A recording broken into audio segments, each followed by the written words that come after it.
Hi, Will. Thank you for accepting my invitation. So, I've been recently inviting people who I'm gonna.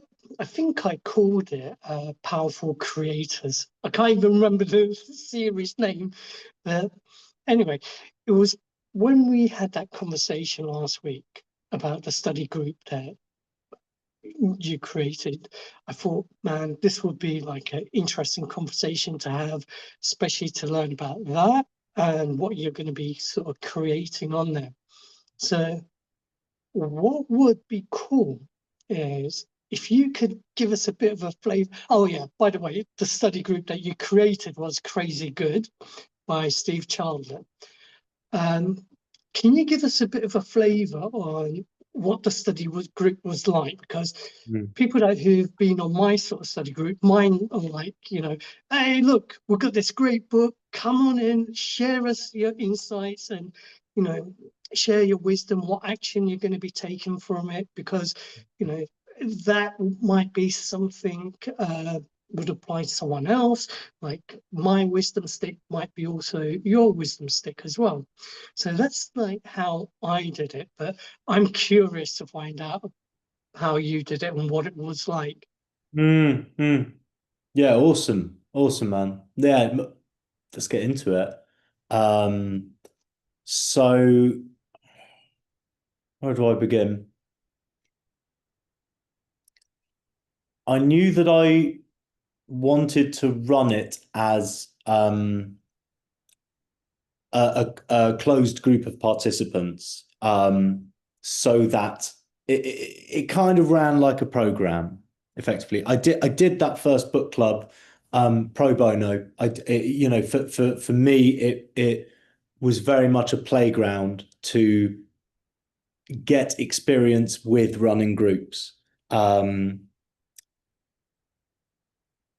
So yeah, I knew that I wanted it to be with a group of people as opposed to perhaps more of a, I've seen book clubs run where they're kind of open-ended, they're weekly, and it's a drop-in thing. And that's a really cool thing, right? It's not an either or a this is the way, that's not the way. Like that's a way of doing it. And I've been to book clubs like that, and it's awesome because um it's kind of a low commitment yet fantastic way to go and top up or of an evening and like oh, I'm free this particular Wednesday.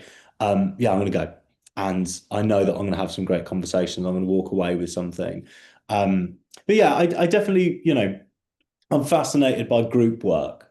Like one-to-one work is awesome, and I love that, and I love the depth and how focused you're able to be in that format. And then group formats are this other work of art where you're working with the group in a certain way to get everyone firing and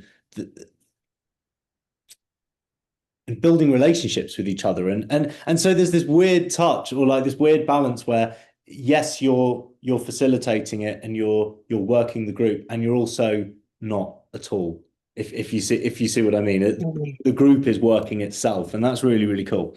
So yeah, I want to get really good at facilitating groups. I'm going to run this thing. I want it to be a group of participants who are going to be on Mhm. that journey together. I think that's going to be a really cool format. That's certainly what like my paid group coaching programs look like. It's, people sign up, there's and they are there for the duration of the time and make as many of the calls as possible. Um, and then I was envisaging the book club as like a life raft. We started in January, and so I thought, well, it would be really cool to get a group of people like right at the start of the year, like in this boat together. And then we finished in April, so it ran for just shy of 4 months. It was 15 weeks in total. Um, so that's how I was picturing it. It's like you're invited to get into the boat with me, and we're gonna go on this journey. Um, And yeah, so in terms of like the logistics of what it looked like, it was 15 group calls. Crazy Good, which I highly recommend. It's a very, very cool book, and it points very strongly to our individual power of choice and agency.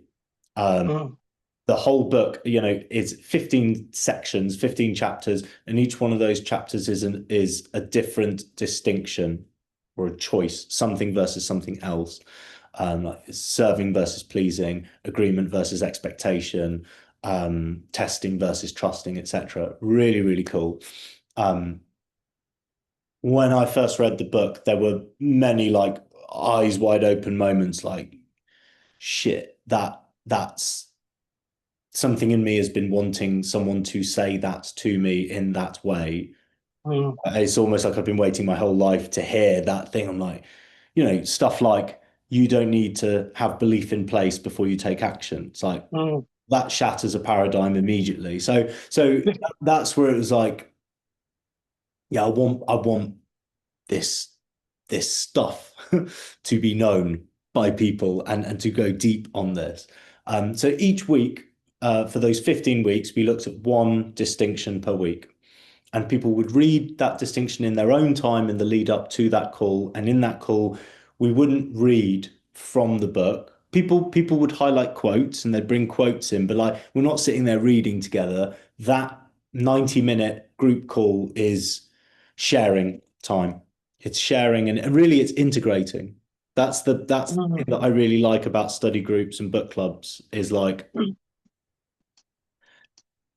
and Steve Chandler even says this in Crazy Good. It's like read once for information, twice for transformation. Yeah. Like you could read a chapter, in bed before you go to sleep and be like, oh, that's really cool. That's Mm, nice. And read it and consume it at the level of information.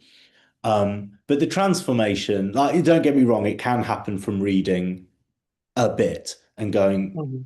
that's so shattering to my paradigm that that's happened like that. That can happen as well.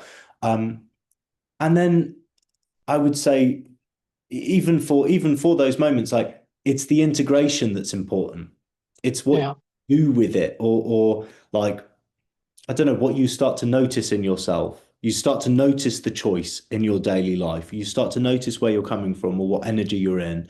Um, you start to apply these things, see the choice between those distinctions in your life, and that's where it really transforms. Because all of a sudden you're not the same person doing the same things. You're a different person who's trying new things and integrating new things. And like that's where the 90-minute call is the gold, from my perspective, for people. Like that's your chance to integrate and go like, wow, So this was what was, hmm, hmm. sorry, I Oh, no, interrupted. yeah. Just that, share a bit like, wow, that really jumped out at me. And then as you share that in the call and you get the live feedback from people who then Mm, share on your point, plus like a healthy spoonful of coaching from me, that I'd be like, oh, right, I heard you say that really struck you. And then like going in. But the combination of all of that, there's an integration that's happening there, and you leave that call with a deeper ingraining or embodying of that thing, whatever it is. so what was like the spark, the catalyst for you to actually create this group?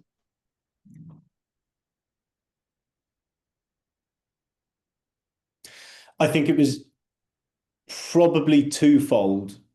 First was, doing my apprenticeship with Nick, and a portion of that is client creation and studying client creation and enrollment and ethical enrolling, etc. Like so, Nick's suggestion to run a book club, I think, was very much in line with um, go and practice enrolling. Like, go and be, you can read about it, you can read The Prosperous Coach or How to Get Clients by Steve Chandler, like, and absolutely do read that stuff because it's really useful. And then at some point, you've got to be in an enrollment conversation with someone. And so I think, yeah, um, that was behind that. Like, I think running a book club would be a really cool idea because it's practicing groups, it's practicing enrollment, like it embodies all of these skills that are really, really useful. And not just as a coach, you know, it's a great meta skill set. Um, and then I think the uh, Nick actually initially suggested a different book, like Clarity by Jamie Smart. Mm, And I'll be honest, I was having a really busy summer with gigs, and I think I ordered Clarity, and it arrived. I was like, that's a lot of reading. I was like, I don't know if I've got time. And then I read Crazy Good, and it's Steve Chandler's way of writing is fantastic. It's you can get through this. It's very conversational. It's a very mm, easy read, and like in amongst everything else that I was doing and on the road and gigging, etc., I was able to get through this book quickly. Um, but also it just hit me. Like there was so much in there that I felt really, really challenged. Certain assumptions or rules, or that's just the way it's always been stuff in my mm. life. Um, so that I guess whenever it's just so much easier to create something when you're excited at the root of it. It's like, I'm really excited about this book. I'm really excited about what I've just read and what I can go and play with and what that means for me. And I now want that for other people. So I think that was, yeah, Nick's suggestion. And then reading that book was like, it's going to be this book. Yeah, sounds like that was the no-brainer. That's what called out to you. Yeah. Yeah. So, in this whole process, on this whole journey, right? What sort of challenges, what sort of obstacles did you come across? Hmm. Really interesting one. I'm wondering, yeah.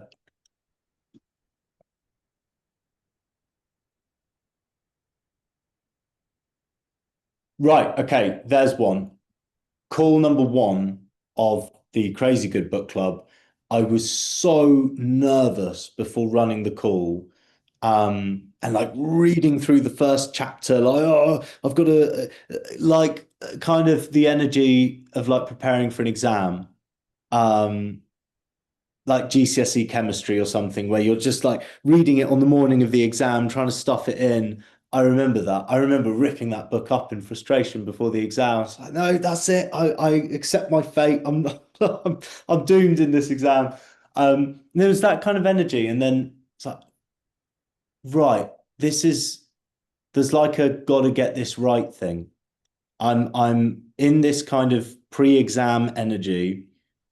And well, what's an exam? It's I've got to get it right. I've got to get enough answers correct so that I get the good mark so that I my future is better. I don't know, you know, that whole thing. Um, so I was like, right, interesting. I'm viewing this as a right or wrong thing, and I've got to get it right. And and then it hit me. It's like that whole I'm leading the group, and therefore I have to know more than anyone else in the group. Like Mm, I have to be the expert, and this is like this is not a totally uncommon thing with group facilitation. I think it's a very natural like right. I'm the leader, so I've got to be the expert, like the superior knower of all things in this space, and that's the set like. Managers have exactly the same issue. yeah. This is absolutely everywhere. And of course, um, what I've learned about managing or leading is like you're in service to your team, not the other way around. Like you Mm, and to be in service is to also be flexible and to be a learner. Like you've got to learn about your team. You've got to learn about the people there. What lights them up? What are they less interested in? What are they good at? What do they need to improve on? Um, what are their opinions, their thoughts? Like who are they? You like and then right, well, how do I serve them? How do I help them to have the best experience here? And that's nothing to do with being the expert in the room. That's actually more like being the ultimate learner in the room. Like going in a position where you're facilitating a group or you're leading a team or managing a team or in whatever industry or sector, like I think that is one of the most powerful kind of mindsets that you can have is I'm the learner here. Like, and it, to put your hand up when you don't know, or when someone in your team teaches you something, or someone in your book club points something out that you didn't know, good, because they're Mhm. learning as well. So then it was just so interesting to notice the terror as the clock ticked down to 7 p.m. on the first one. So that was, I mean, your question was about challenges, and ultimately it was a challenging feeling to be, but some awesomeness came out of it, and Mm. wow, okay, cool. So that was one thing. I suppose the only other thing that springs to mind, I enrolled the people for that, I think, within a few days. Like it was a rapid enrollment. Now, does the thing being, not having a financial cost attached to it play a role in that? Don't know. I'm riffing. I'm noticing a correlation. I'm also aware that correlation doesn't equal causation. Like so I'm kind of riffing away on this.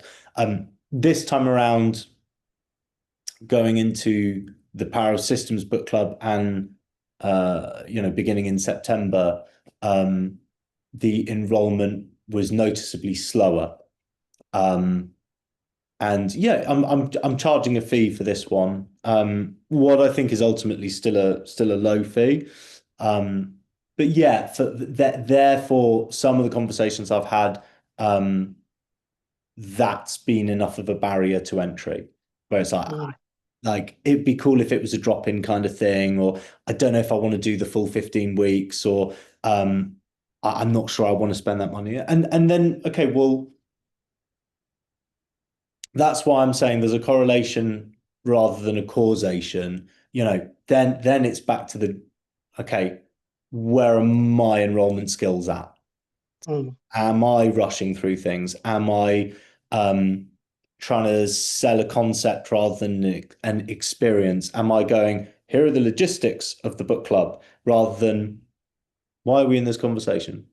Mm. What piqued your interest? Tell me more, tell me more, tell me more, tell me more. Let's work out if this is a good fit. So yeah, it could be that something in there is pointing me at where I can go and learn more about enrollment skills, particularly when yeah, there's a financial transaction happening. Yeah, so also from what I hear in that, it's to basically go out and try shit out and test it. Yeah, yeah. Right? So what would you say like is the key thing that you've discovered about yourself during this process? It's a fantastic question.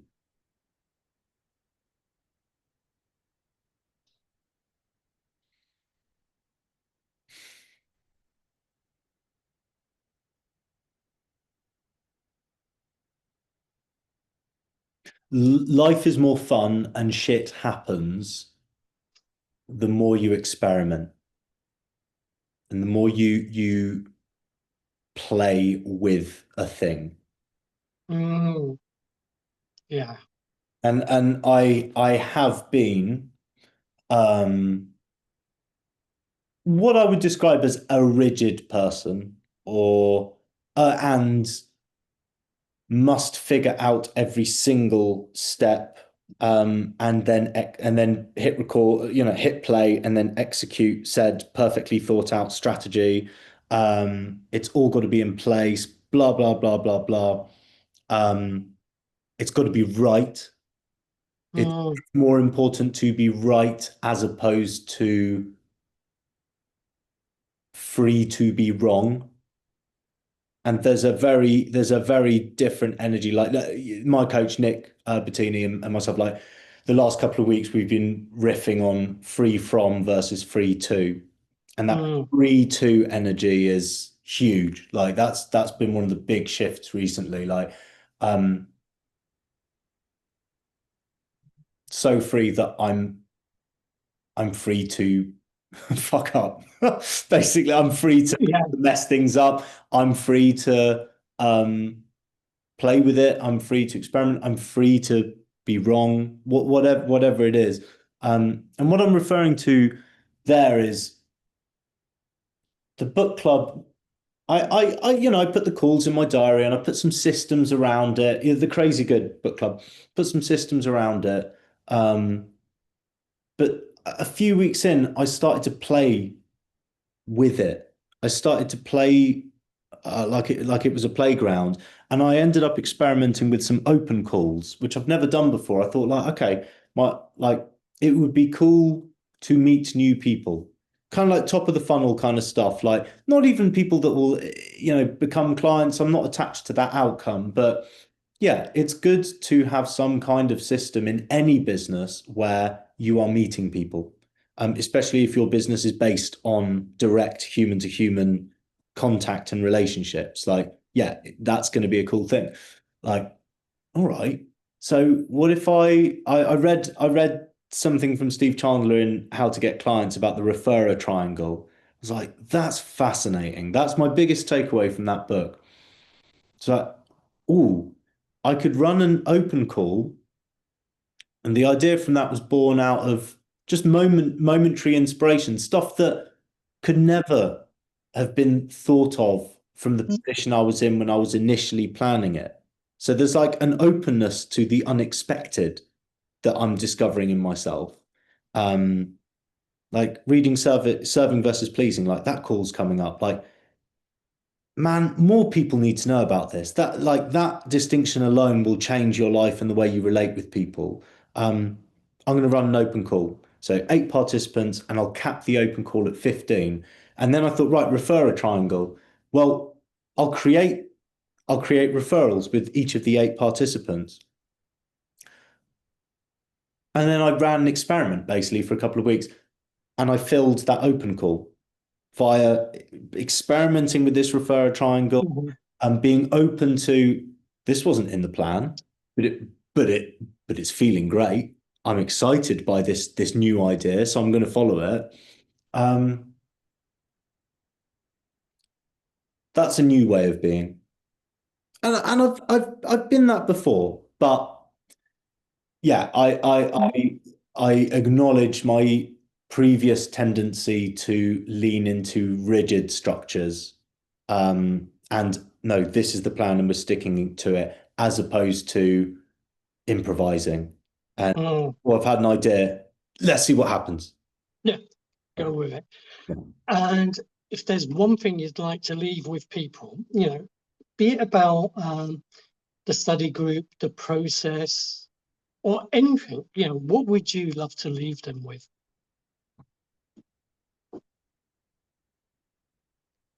Can I clarify, what would I want to leave them with? Yeah, like if you were to give them a gift, Hmm. what gift would that be relating, could be like relating to the study group, the process of creating it, or anything. Hmm, hmm, hmm, hmm, hmm.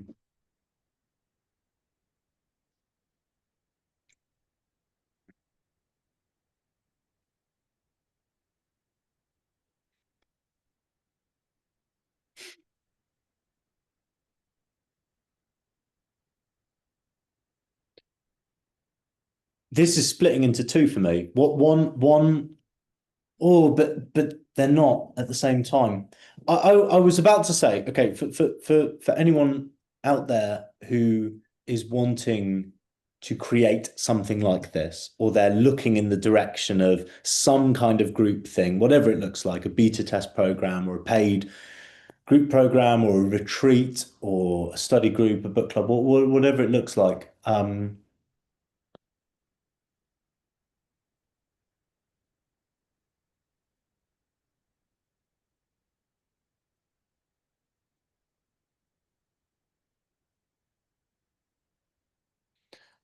when you that I don't know if there's a word in the English language for quite this specific feeling, but the lightning bolt of inspiration and excitement, like whatever you create from that will be great. Mm, All the technical know-how of like a well-organized logistical, you know, call scheduling system or a really beautiful PDF welcoming all the participants and the onboarding things, or like all of that's really, really cool. But none of it really will make up for any lack of excitement or come into yeah. a place of, well, I probably should, do a retreat because it's what you do. Or like, oh, groups would be cool because then I can stack fees on yeah, and that's a really like, great financial decision, but I kind of don't really like groups. Like the come from can't be made up for by how well planned out it is or the itinerary or how good the book is or how fantastic the participants are. Like that lightning bolt of inspiration of like, wow, people need to know about this, or like I've got to create this thing because there's like I think people want this thing. That's always going to be a really awesome thing you create. And that's not to say that it will be devoid of, the other stuff, the anxiety, imposter, whatever, the terror before a call and confronting yourself, like all of that's going to be baked in there. But that immediate moment of like the world needs to know, whatever you So do from there will be great. just before we wrap up things, how can people learn more about the Power Systems Study Group? That's one. And two, how can they reach out to you? Awesome. I'd say Facebook is the way to go. I'm guessing you'll probably tag me Yeah, in the yeah. yeah. So adding me as a friend and dropping me a message on there is probably the quickest way. I check Facebook every day. Not at the weekends usually because I'm out gigging, but yeah, like Monday through Thursday, Friday, I'm usually like, I check it every day. Um, Finding out more about it, yeah, Power Systems, that starts next week. So it's coming up quick. Um, there are 2 spaces left. I would say best way to find out more about it, again, drop me a message and ask. Awesome, mate. Thank you very much.